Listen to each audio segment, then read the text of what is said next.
How is that? Can you hear me now? Yeah, there we go. Okay, hi.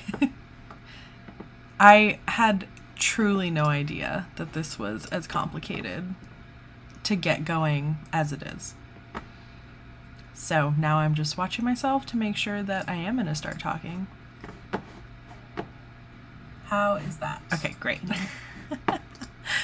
Okay, hi. So, one of the things that I really wanted to do for the new year was to start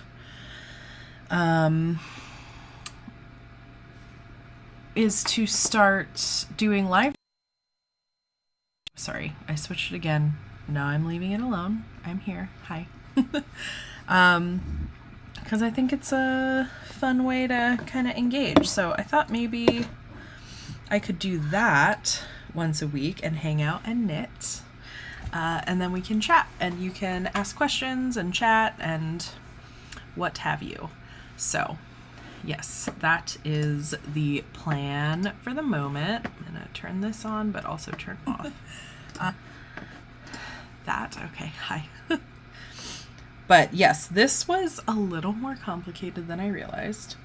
I didn't realize that I had to set up like a streaming thing in order to be able to do this, because I've always done it from my phone before and you just like hit a button and you're good. They've set everything up. But when it's from your computer, it's more complicated. Lesson learned. But yeah, figured it out. Thank you for everyone who was like, I can't hear you. I had truly no idea that it was like this. So yeah, I'm working on a new sweater that I just cast on. Oops, lost a stitch marker. It's kind of a subtle, I don't know, I think it's gonna be cool.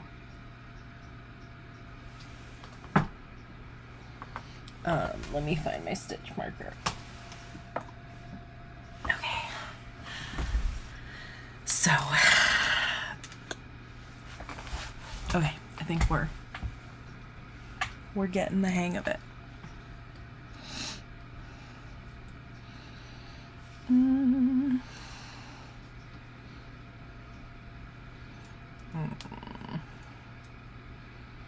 So yeah, I decided I'm kind of like so some of my goals, aside from the fact that I wanted to do a little bit more live streaming, is that I really want to do some more knitting that is like not following a pattern. And I always kind of like psych myself up to not, like, I convince myself not to do it. And so I was like, this year I am going to knit non-patterns and kind of come up with them myself or whatever. So I found an invention of a raglan sweater, and I kind of made this little motif that I'd seen elsewhere, but not in a pattern that comes in my size. And so I was like, I'm just gonna do it. I'm just gonna figure it out myself. So that was kind of the inspiration behind me doing this one. I'm trying to make sure I'm seeing everything. I also have another sweater that's cast on that I'm knitting the body on, but it's all just stockinette. For the remainder, there is going to be a little bit of shaping in the sleeves, but yeah, I was a little like bored, so I wanted something a little more complex, and that's what I'm doing. So yeah, that's, I don't know if you can like really see. I think it's gonna look really cool. So I'm doing top down. I did some flat knitting to shape the back of the neck, and I just joined in the round, and now it's going to be a pullover, and I'm just knitting in the round in this pattern. I'm using a combination of stash yarns, and the main sort of like fadey color throughout all of it is a spin cycle that I have a bunch of because I was going to do another project, but that I ended up frogging it, so I had all of this beautiful spin cycle in my favorite colorway, which is Woololo, to do with whatever I wanted. And I was gonna pair it with this Isager yarn that I've also had, which I bought for another project that I didn't end up working on. This one, it like looks very brown on camera, but I promise that it is pretty purple. It's like purple overdyed gray yarn. So like this with this massive ball of like several skeins of Woololo. Yeah. So those are really pretty together. But I incorporated some other stuff from my stash that I thought would look good. So we'll see what this like monster sweater ends up looking like. There's definitely some things that aren't perfect, so we'll see. This might not even go anywhere. It might just be practice, and that's okay. I'm really, really trying to embrace the process. I was saying earlier that like some of my projects I like am okay undoing after I've made it.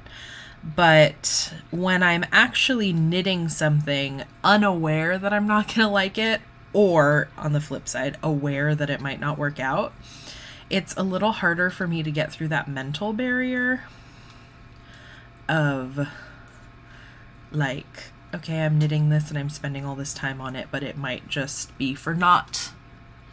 That's harder for me to kind of like deal with.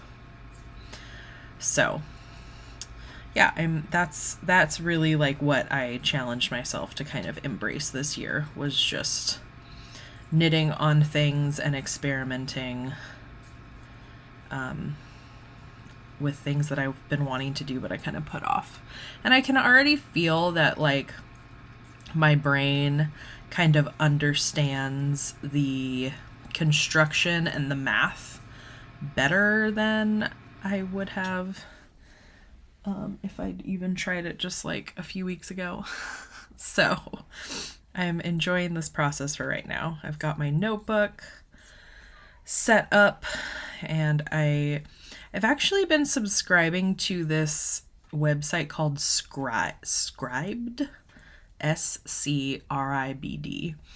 and they have a lot of like, I don't even know where they get their stuff. It's like just like not newspaper, magazine articles that were uploaded and books that are uploaded that you can look at digitally, and some of them you can download. And I found a magazine article that was like just the bare bones of like how to do a raglan sweater.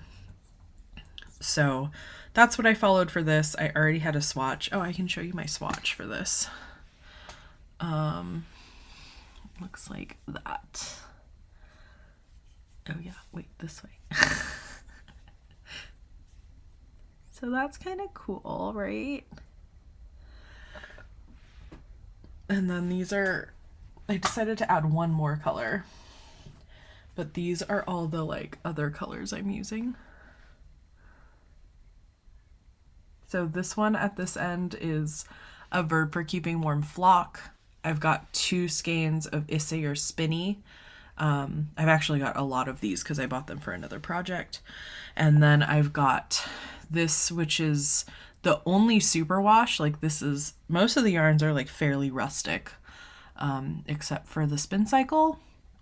This one is a super wash from Earl Grey Fiber Company. So yeah, that's what I'm working with. So yeah, I cast this on last night. I've been knitting nonstop. So yeah, we'll see what happens. But again, like maybe I'm working on this and I'm just gonna rip the whole thing out. I don't know. Just trying to like embrace the practice as opposed to the product, which I'm not always great at doing. So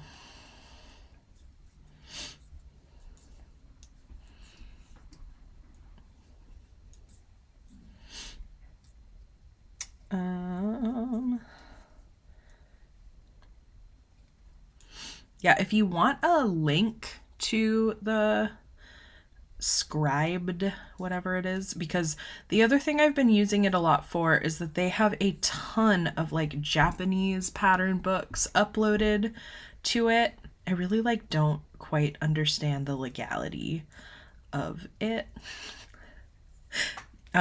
Like coming from like a library background, there's like a lot of things you can't do, but I guess because it's technically behind a paywall because you have to pay for a subscription, although I have frequently like done their like week free subscription.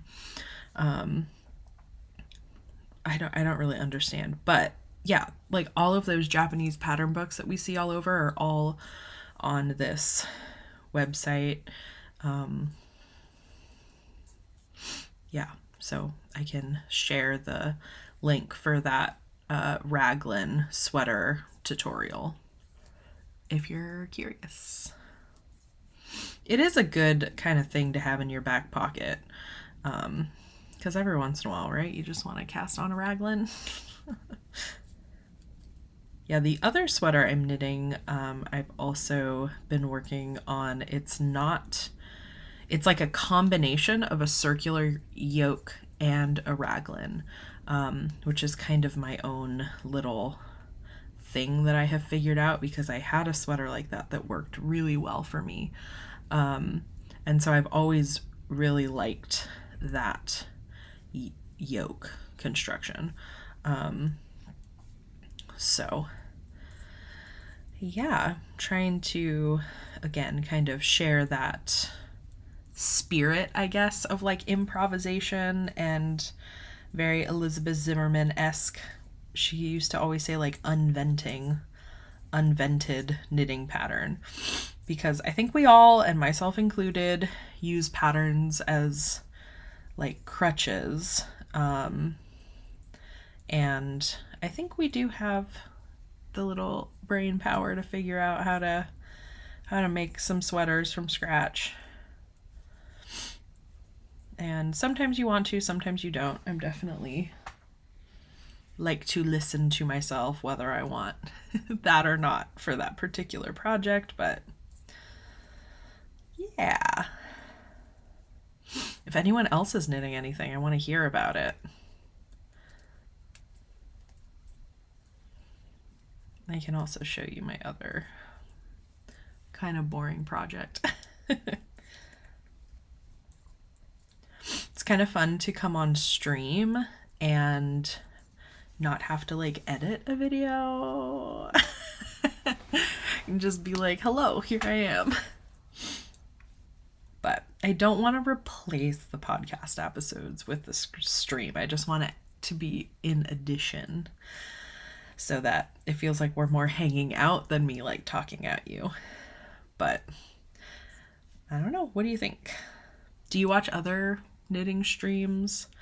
I was thinking about it and I looked on Twitch, and it's an interesting, it's like, it doesn't feel like my people, I guess, which I think is great. Like, I love how many different ways people like engage with the knitting community. So yeah. It also seems like a lot of work to be a Twitch streamer. I mean, this was a lot of work. Like, I thought I could just click on and do it, but I had to like download a whole separate little thing so that I could hang out. I don't know. And then also I want to make sure, I think you're knitting socks for your sister and a habitation throw. I don't know what that is. I haven't heard of that, but I love baby knits. I'm working on a baby blanket right now too.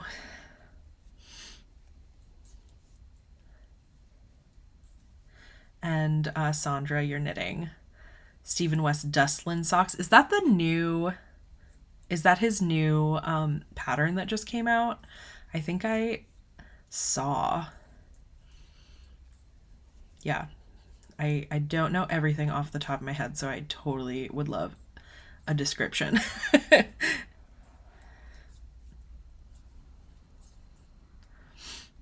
Yeah, his new, Stephen West's new collection looked very appealing. I think I'm realizing that I really like simple knits where you can play with color. And Stephen West is so good for that. Like, he just like picks stuff out of his brain and turns it into a pattern we can all access. Ooh, Guernsey styled socks. I'm gonna have to look that up. That's another thing. I want to knit more like fun patterned socks because I tend to do very boring vanilla socks, which I like, don't get me wrong. Like, I like wearing them, I like knitting them, but yeah, isn't that funny? We get stuck in our little things. Yeah. Well, Auntie just did the Hyber knitting book, like just somewhat recently did that. That looked, all of those patterns looked really great too. One of my favorite shawls that I actually is on my mending pile right now is the Iberian Discovery. Now I'm doubting myself, but I think that's what it's called. And I wear that. I used to wear it all the time, but now the edge ripped, and I'm not 100% confident with how to repair it. So it's been lingering in my mending pile, along with something that my little sister brought when she visited me. She was like, I brought this shawl. It has a hole in it. Can you fix it? So maybe that's what I should do next week, is live stream working on my mending pile. Because, yeah, that needs to happen.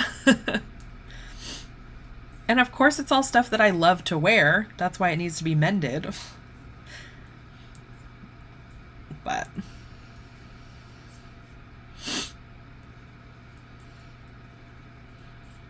I'm gonna look up these patterns so I can describe them. Okay, hello Ravelry. I wonder if in the future I can like show you my computer screen. Dustland socks.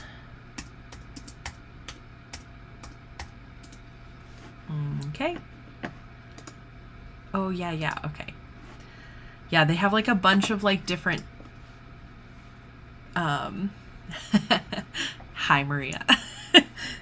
They have a bunch of, so the Dustland socks, which are the Stephen West pattern, have like a bunch of fun just patterning using purl stitches. So that looks, those look really fun and like engaging, especially if you're knitting in like one color.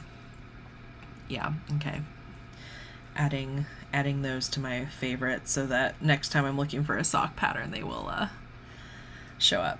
Yeah, maybe we need to have a mending party, whether via Zoom or here on YouTube, because isn't that always how it is? Okay, now I'm gonna look up this habitation throw.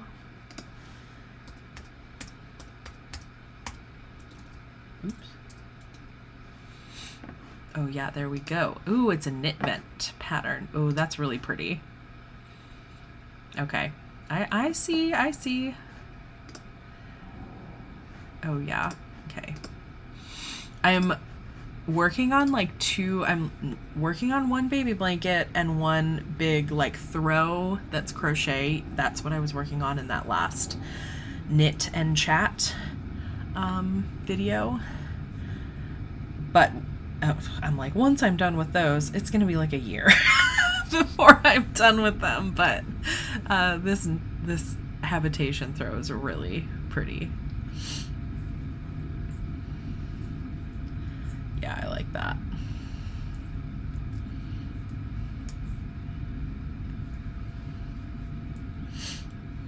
Yeah, for those of you that are just joining, I can show you what I'm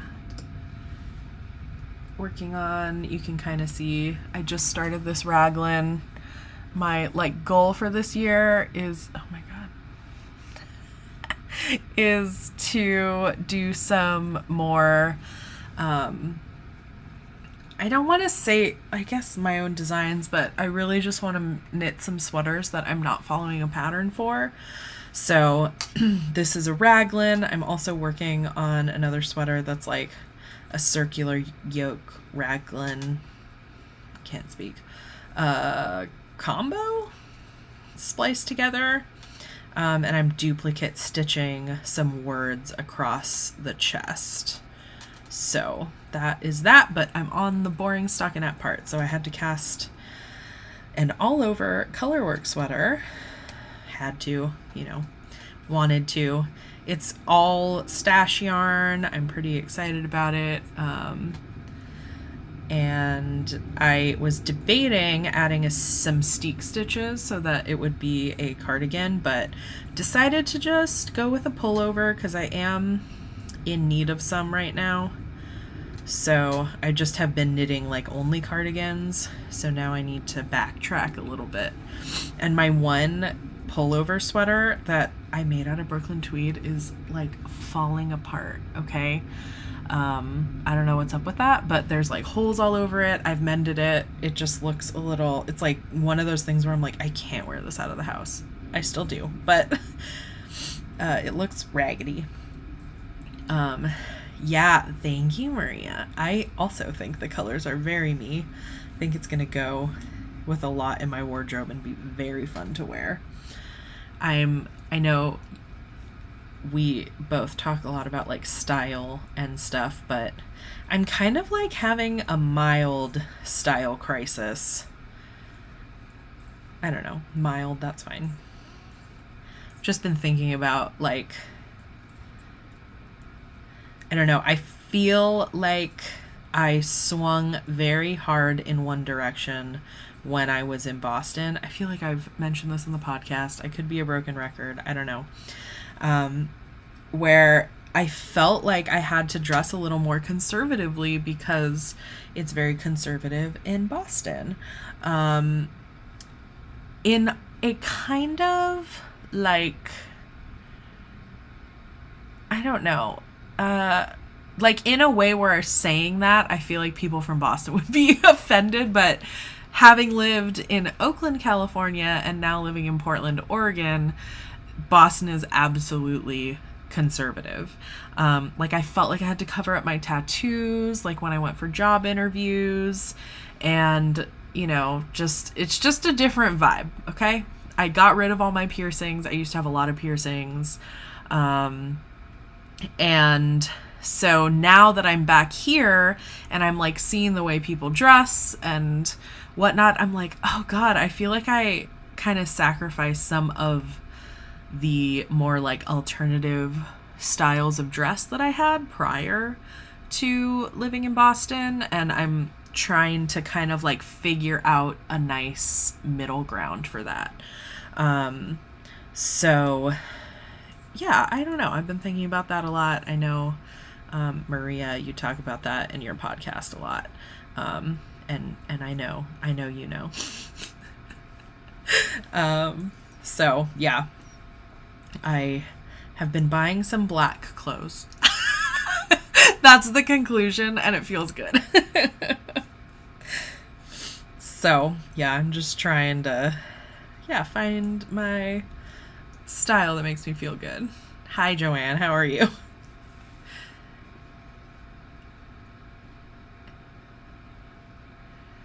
Oh, yeah, yeah, yeah. How did your Mordenting go? You were talking about that in class. And that sweater looks really, I'm very impressed by it.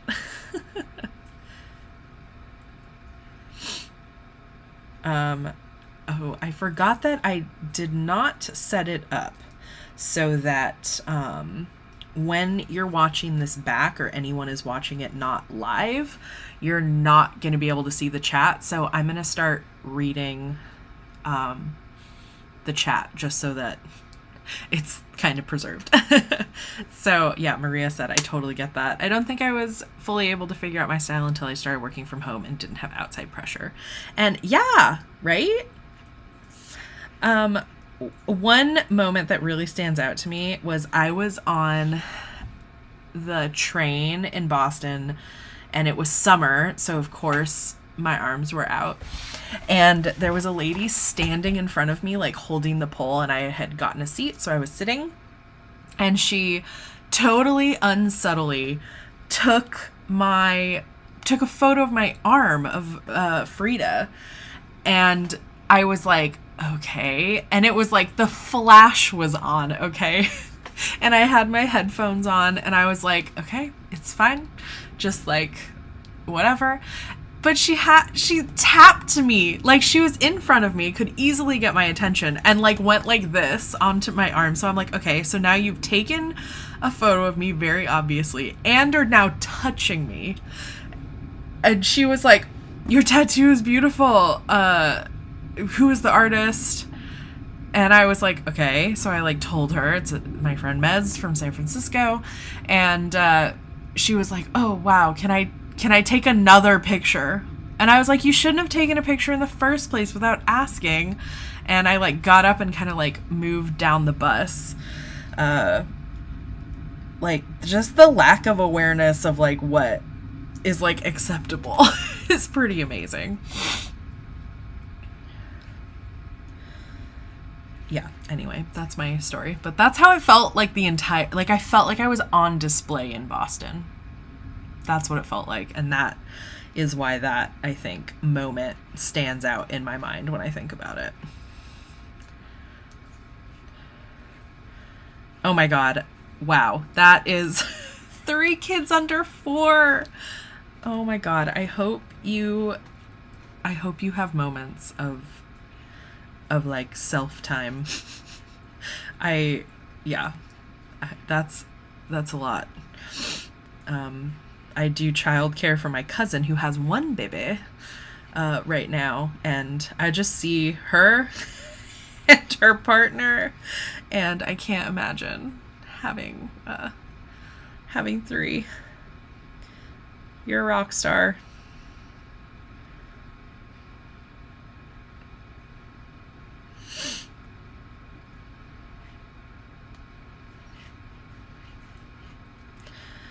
I also, in this, because it's a raglan, I've got like the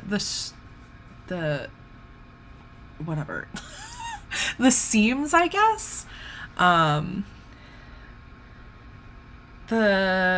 can't think. The 2 rows, I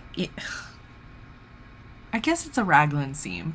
And initially I was doing it in the color, the like contrasting color, and not in the spin cycle, but I decided, because my floats were getting very long across that section, that it made more sense to have those 2 rows be in the spin cycle. So yeah, I sort of switched that halfway through. So we'll see how it goes.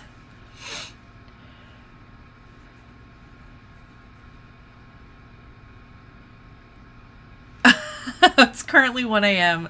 in the UK and you're sitting watching me knit.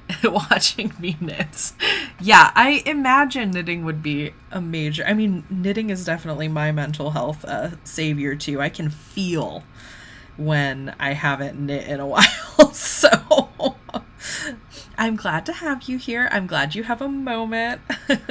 And I'm glad you're hanging out with me during that moment.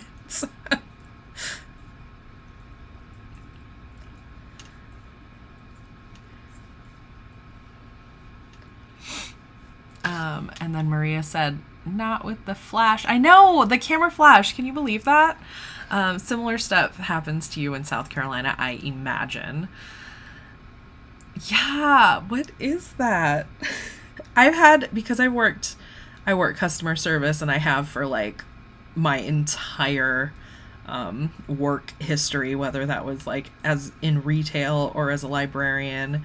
I've had people pet my tattoos. Okay, like come up to me and fully like grab my arm and like be like, wow, that's beautiful.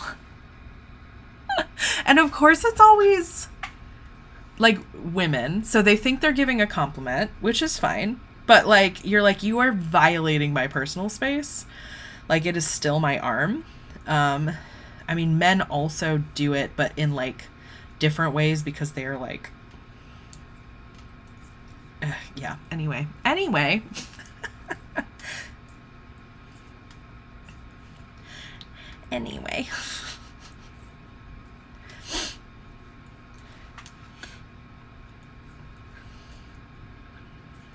Yeah, I have a friend who was like, she was like, I feel like when men catcall me saying they like my tattoos, they're using it as an excuse just to catcall in general, but then they can like deflect by saying, well, I was just complimenting your tattoos. So she started, when someone would catcall her, she would be like, yeah, which one do you like? And she's like, I mean, she's covered. She like doesn't have any space, and they like can't name one, and she's like, yeah, then don't talk to me about it. Which, yeah, she's kind of one of my heroes, so yeah.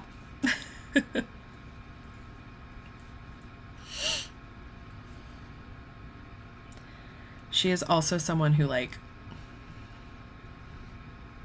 spit in someone's food because he was taking pictures of her and she told him to stop, and he wouldn't. So yeah. An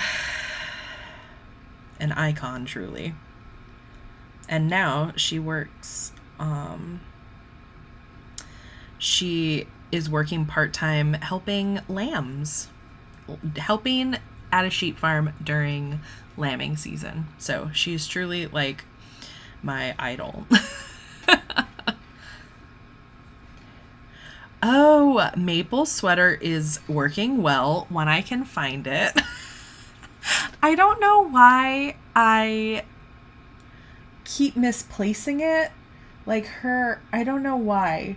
I think I'm gonna knit another one in the actual glow-in-the-dark yarn that I bought, like that was an actual Lion brand yarn that has since been discontinued, and it's not as warm, but I knit myself a headband in it, and I think I'm gonna knit her another sweater that's longer so that it's like a little brighter, because like I said, that little one, it works well, and it kind of looks like a Winnie the Pooh t-shirt on her. Like her little belly's hanging out, and like we're all about the belly, self-love, but yeah, I think that it needs to be a little bit bigger, and I think it being an acrylic is actually fine, because then we can wash it a little bit easier. So yeah, it is working well, and I there's some improvements that I can make. So for some reason, when I'm like writing out a pattern, like, you know, I'll take her measurements or take my measurements, I always do all the calculations and completely forget to add ease into it. So I'm like, oh, this is a body glove that I am knitting and not a sweater. So I need to remember when I measure her next time to add some more ease into it, because I think it was a little too tight. But in general, I think she likes it. I don't know if you... I wonder if I can get it so that you can see her, because she's like... Wait. Maple. Maple. Are you having a good nap down there? She loves being under the couch. Hi. She's like side-eyeing me so hard. Okay.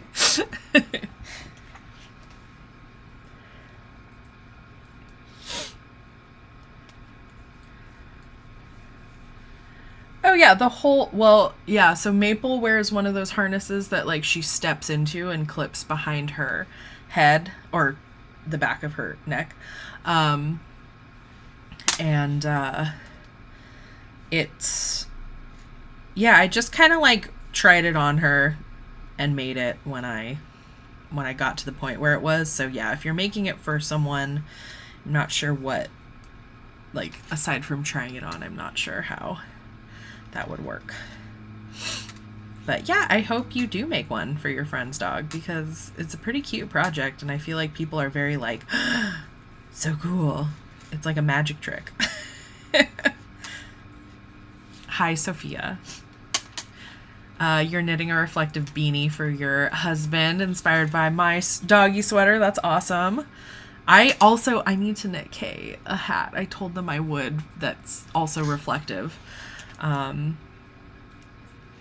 Just like add it to the list, right? But they're the ones who they're the one who walks Maple at night. So I need to work on that. Yeah, she's pretty cute, right? Last night, so I've been playing The Sims a lot. And last night I was wearing this big oversized jacket, and I like put her inside of the jacket and pop her head out. So we both have our heads out of the neck hole, and then I kind of just like tuck her in. So she's like in a little cocoon with me while I was playing The Sims. It was very cute. She was pretty happy for like 30 minutes, and then she was like, okay, I'm done. But yeah, it makes me want one of those like kangaroo pouch like sweaters. Like they actually make kangaroo pouch sweaters for like your cat or your dog.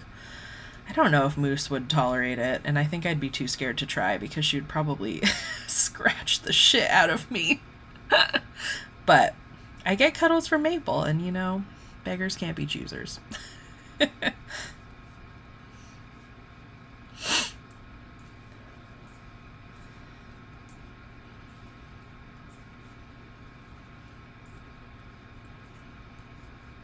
Yeah, I got a bunch of that. I got like a set of that discontinued Lion Brand yarn.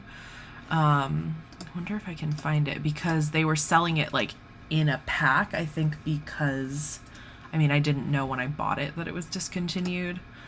Let me see if I can find it. I can at least tell you the name, because it doesn't totally make sense for you to like ply your own yarn like I did. It's called Basic Stitch Reflective Yarn. I think I can get a link.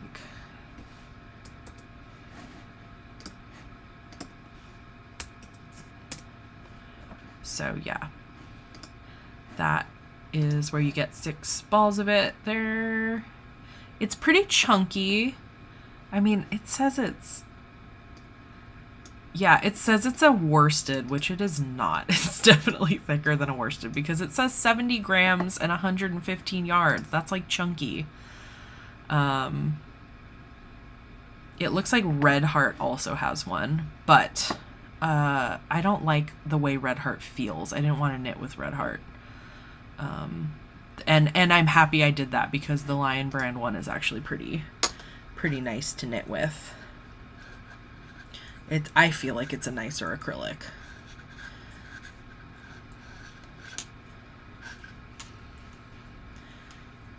I also saw on Ravelry, hilariously, someone made like I think I posted this in my Slack group, but someone made a granny square reflective vest, which was honestly iconic. Basic Stitch reflective.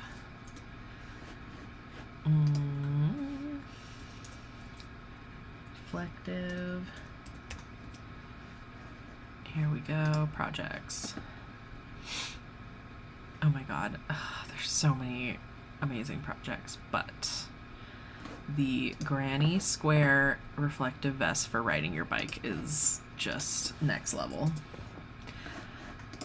Okay, I'm sending that there, so you should go look at that, because it's pretty amazing. Okay,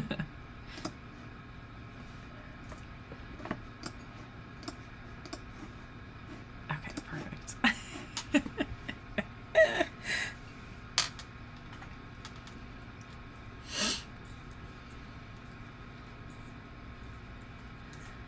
You're doing the shine mittens that I mentioned at some point with reflective embroidery strip, because the reflective thread makes my brain light up with joy.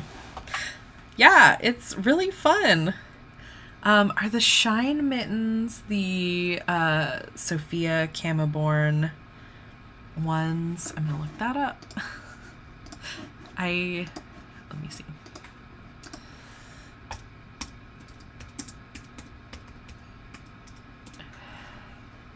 Yes, yeah. Ooh, that's gonna be so cool.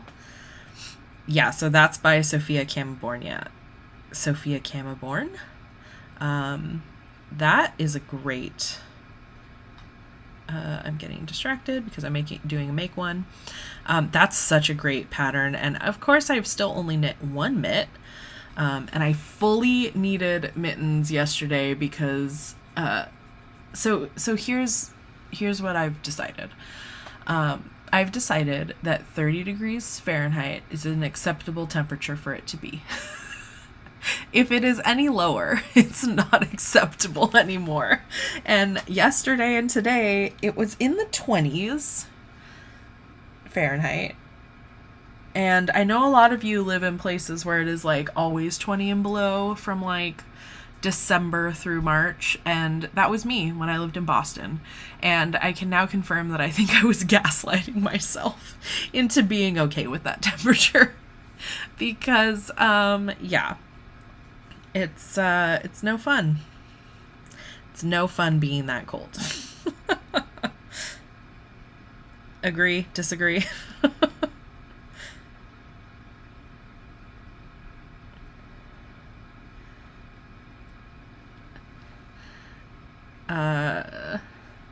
Someone said I should make a couple of vests for my boys to wear to nursery, as they have to wear them to and from nursery and on any outings, and I'm definitely that mom that makes everything.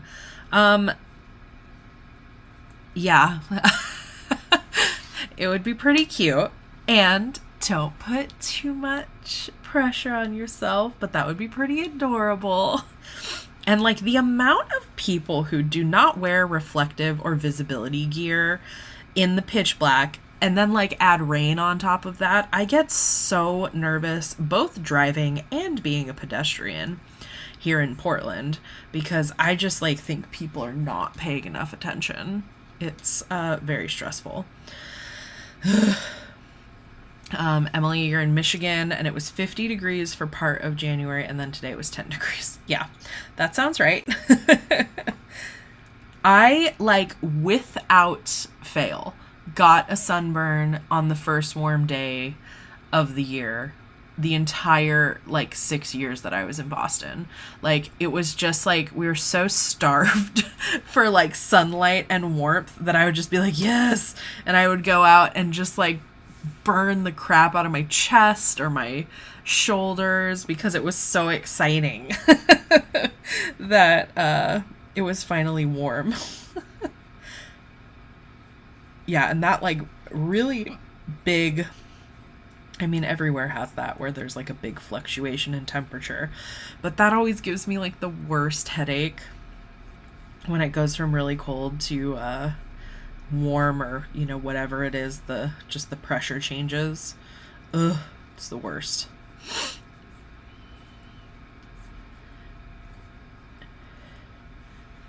Yeah, Maria. You grew up in Ohio and you were used to it, but now I'm a baby if it's under 30 in North Carolina. That's how I feel. Now yeah. 30 degrees is like acceptable and somewhat enjoyable. But yeah, 20 degrees, it like passes the threshold and I'm like no longer happy, especially if there's wind. The cold wind is so brutal. Yeah, migraine central, correct. Just headache land forever.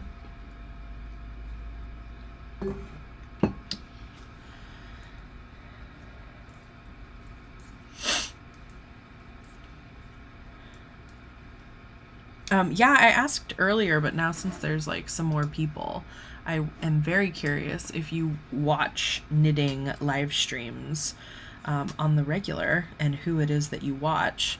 I don't feel like I see a lot of knitting live streams, but I could just be not looking in the right place.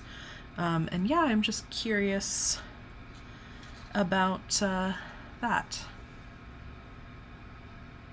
Sophia says, am I aware that I'm having a mommy moment, worrying about everyone not wearing reflective gear? Yeah, I'm fine with that, okay? If that's what we have to call it, I am, because mostly I'm concerned that people can be dumb. And they're not taking care of themselves. Oh my god, Michael, hi. That's pretty cute. Got Maria and Michael.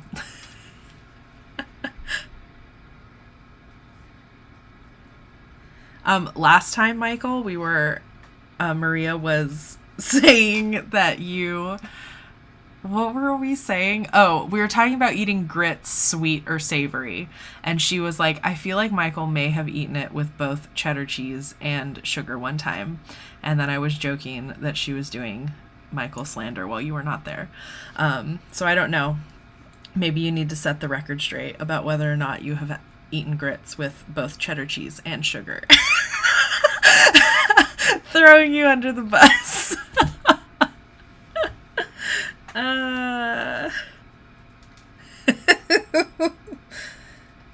I have no loyalties, Maria.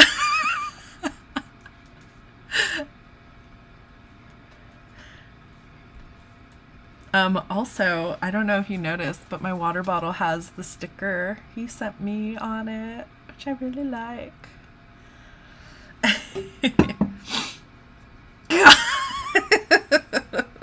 It's out of love, okay?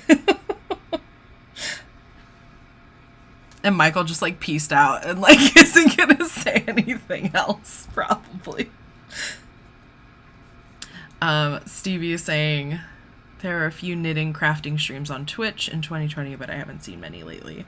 Yeah, I went on there and just to kind of scope it out, see what it's like. It seems like it's a lot of freaking work to set up a Twitch channel. And you know, I already have people on YouTube and I have like friends on YouTube, so this is great to kind of hang out. Alive by Fiber Hustle, okay. But I just think it's definitely a different, I don't know, it's an interesting experience doing lives. I do lives on TikTok too sometimes, but it's always people I don't know, which is also great, but just different. So, yeah, I just wanted to kind of scope it out. I like I said earlier, I went on initially, and I had no idea you had to download like software to be able to get your audio in. I was like, yeah, no one can hear me. It's fine. Everything's fine. It took me like half an hour to figure out how to set it up. Rookie mistake, but here we are. Yeah, so I thought that it would just be a nice like addition to podcast episodes that I don't have to edit. And there's like more engagement happening. So yeah, kind of fun. And then also YouTube saves, I mean, I guess Twitch does it too, but YouTube saves the video. So if people aren't on live when it's happening, they can still watch it. Okay, so the grocery girls do one every week or two. Oh, and hello, you were scrolling and I just popped up. I love that. So yeah, someone said that Twitch's like discover features aren't great. So that's interesting. But yeah, here we are. I think, Maria, you were saved by Michael being at work. But I would do the same thing. I always I feel like I learned from my parents that expressing affection is largely based on teasing. And so I flirt kind of like a preschool bully with love and attention and affection. But, you know, I get it right back, and that's why Kay and I are so compatible.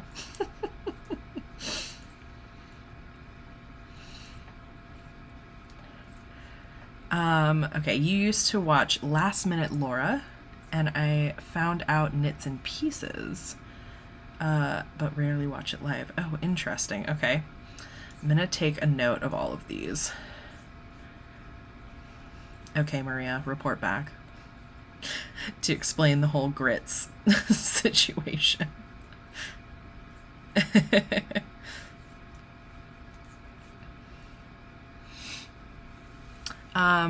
Oh, hello. Tiffany Lou does live, and it's Aaron B. Crochet, but I haven't watched them before. Okay. So it's interesting also that you are aware of them and just haven't watched them. I mean, again, same here. Like, I haven't really like tuned into a live, but I've been kind of watching like video game streams of like cozy games like Animal Crossing and Stardew Valley and The Sims, because sometimes I want to be playing, but I also want to be knitting. So watching a live is kind of like the best of both worlds. That's how that works. So yeah, I was like, I go live on TikTok fairly frequently, but it's so hit or miss, I find, and I don't always, and like it's new people, but it's not as much engagement, I guess. Like there's not as much incentive to engage, so yeah. Anyway, grateful you all are here hanging out with me on this where I am Tuesday evening. Yeah, right, Jennifer, though? Knitting vicariously. Look, people don't get it. But I I don't really like playing storyline video games. I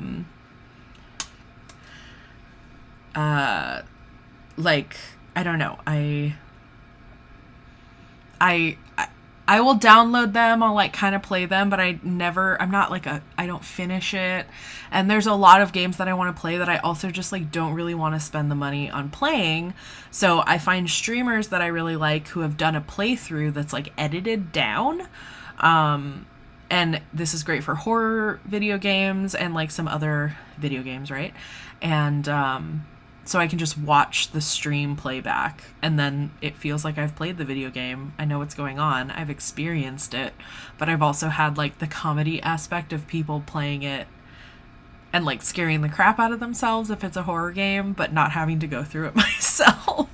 And I can knit the whole time. So yeah. Oh, you work at a yarn store in Washington. On the West Coast. Amazing. I work at a yarn store in Oregon. Are you coming down for the Rose City Yarn Crawl soon? I will have my yarn at the Rose City Yarn Crawl. Yeah, let me know. I'll talk about that more in the next podcast episode. I didn't know the Grocery Girls YouTubes were live. I don't watch the Grocery Girls. But yeah, that's interesting. Huh. I will definitely make a little record of all these new channels. Yeah, I'm always looking for other queer makers, and I feel like saying queer in particular sort of also implies like an alternative aesthetic, because some of them I just really don't relate to. and that's fine. And there's like also right now the trend is a lot of petite knit and grayish. And if that's your aesthetic and that's what you're into, that's fine, but it's just not what I am into, and I want like some new, I don't know, ideas for people to follow, designers to follow specifically. Yeah, I really like Mel Makes Stuff, who, funny enough, was my housemate in Boston. And I just like, I loved hanging out with her, and I love watching her YouTube because she really knits. She like thinks about style, she thinks about the yarn, and she knits patterns that like I don't see anyone else talking about. And she's really into like structural, I don't know, they're like art pieces. So, yeah. Hello. What do I design? Well, what I do, I don't really design a lot of knitting patterns, although I am currently working on some stuff that I'm contradicting myself because I'm working on something that I kind of made up, not necessarily to turn into a knitting pattern to sell, but I naturally dye yarn and do a bunch of illustrations for different companies and for my own stuff. I'm not doing a good job of selling myself. I wasn't ready. But yeah, I am a queer Latina maker, and I make stuff that's kind of related to that. That's as succinct as I can. I work with a small mill to make most of my bases, so they are custom bases, which is pretty cool, and naturally dye them. So I'm working on a big update right now for the Rose City Yarn Crawl because I'm based out of Portland, Oregon, and also doing some illustrative stuff, stickers and other products. So yeah, that's what I do. You want to come down for the crawl, but it would only be the 24th and 25th. Yeah. I'm doing a lot of kits for this year's yarn crawl. I last year did a series on TikTok and Instagram where I rolled a 20-sided dice to randomize a pair of socks that I was knitting. And I recently put together, for my sticker club, which is another way that people support me, a sticker sheet that like you can put onto, I think I have one here, let me see.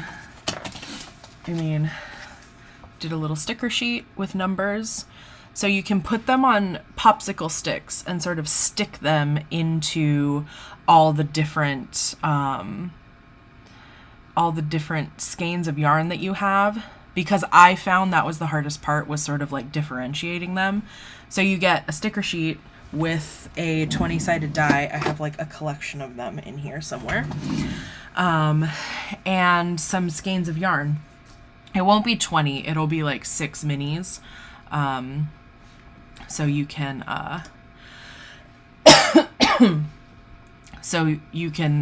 kind of like piece it together with other skeins or just use the 6, whatever. Mel's channel, I'll go look it up and get you the actual name of it. Excuse me. Where's my YouTube window? I think it's just Mel Makes Stuff. Yeah.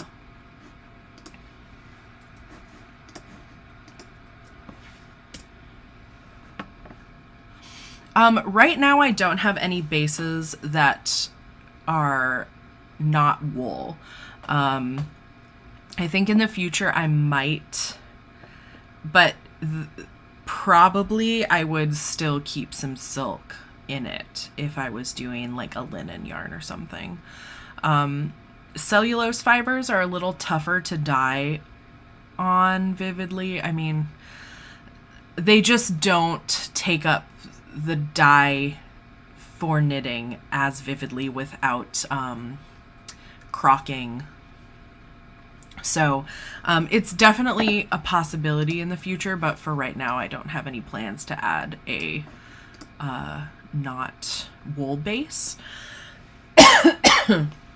If you're looking for naturally dyed cellulose yarn, I would recommend Rin of Mo Fibers. She has a cotton line. Let me pull up her website for you.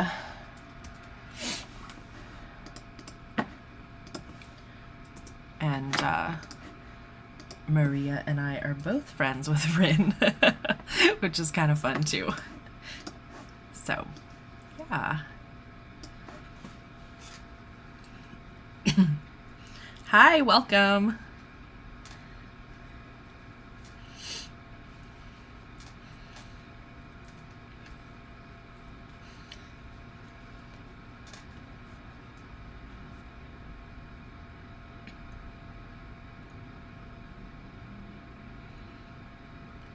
Many plant or yeah, I know that there's.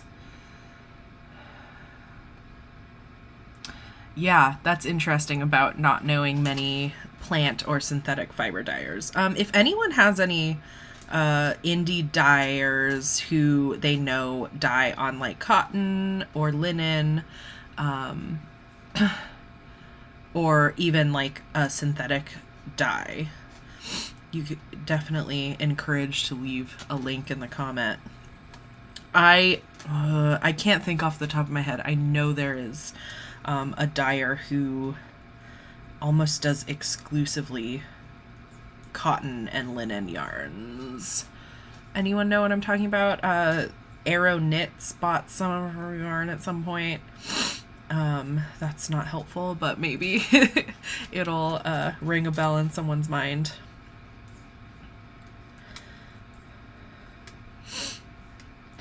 Yeah, I think I think that knitters, in my experience of thinking about it, I just don't think it would sell as well, which is not fair to people who have like allergies or anything like that. But oh, amazing. Thank you. Terrapin Fiberworks. I knew someone would know what I was vaguely thinking of.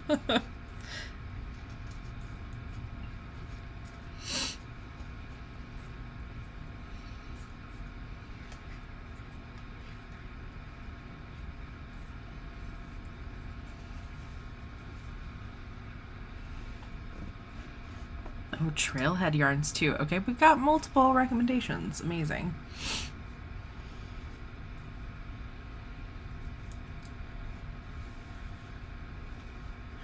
You're binding off the Puff Tea by Pernell Larson. I've used the yarn called for, knitting for olive mohair. Whoa. I mean, I'm sure it's beautiful. Knitting with mohair, I definitely understand can be a challenge. I think I am fully in camp Surrey alpaca and silk instead of mohair and silk. I think for me it just feels a lot softer.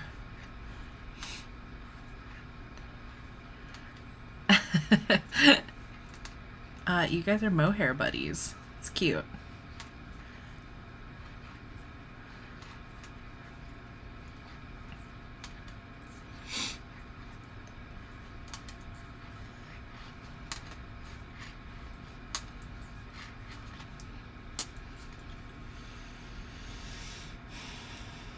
In true Pacific Northwest fashion, I think that I am gonna make some salmon for dinner tonight.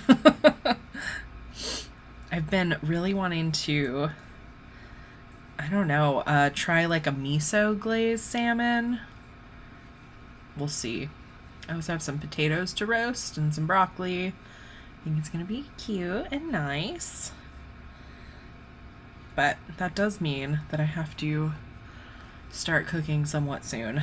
Luckily, it'll come together fast, but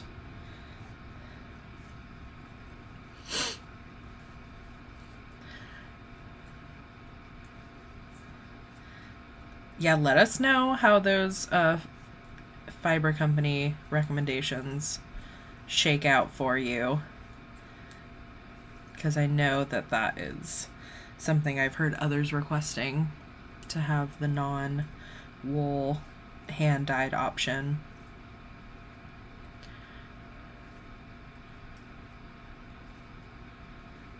Ooh, okay, I'll look that up. How was it, Maria? I'm assuming if you are mentioning it, it was good.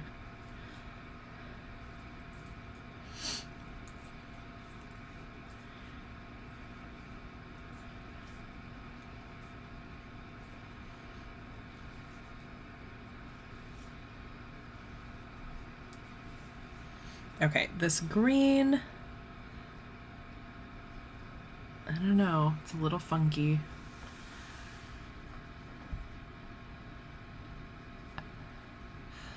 It's like just starting to get pink. I don't know. We'll see. We'll see how it turns out. I might like limit the colored stripes after one repeat, but we'll see.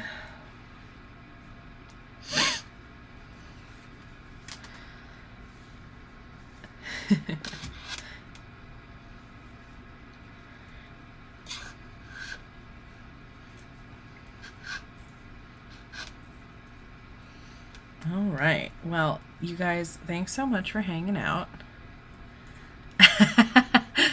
Thanks for hanging out. Oh, that's perfect. Okay.